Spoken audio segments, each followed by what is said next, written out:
জন্য মেরে দোস্ত, এটাই সত্য। কথার দিকে যাওয়া যাক। এটাই সত্য। হয়তো আমরা আজকে দুনিয়াতে আসি, দুনিয়ার পরিস্থিতি আর সিস্টেম এটাই বলতে চাইতেছে যে বেশি দিন আমরা সবাই দুনিয়াতে থাকবো না। কেননা আমাদের বয়সটাও বেশি লম্বা না, 60 থেকে 70 বৎসর।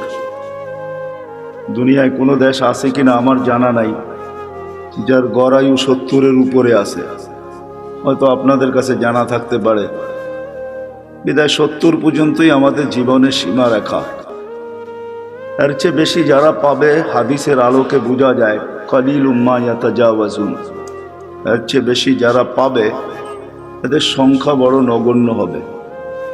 বিদায় আমরা ভাইবা নিতে পারি, কিন্তু এটাও তো সত্য, কেউ বুকে হাত দিয়ে বলতে পারবে না আমি 60 বাজবো কি 70 বাজবো।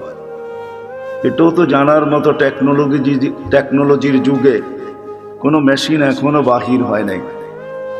যদিও আগে ভাবতাম যে জ্বর মাপতে হলে থার্মোমিটার মুখে নিতে হবে অথবা বগল তলে নিতে হবে, কিন্তু টেকনোলজি উন্নতি হওয়ার কারণে এখন আর জ্বর মাপতে মুখেও নিতে হয় না, আর বগল তলেও নিতে হয় না।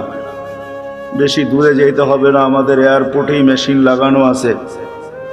আপনি গেট ক্রস করতে থাকবেন, তাপমাত্রা দেখার যার দায়িত্ব সে তাপমাত্রা দেখতে থাকবে যে আপনার তাপমাত্রা কতটুকু।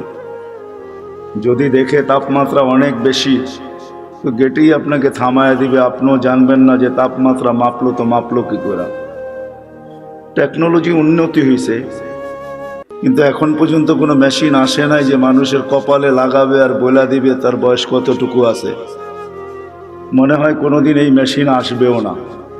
আর এটাই সত্য, কোনো দিন এই মেশিন আসবে না যে আমি 60 বাজবো কি 70 বাজবো।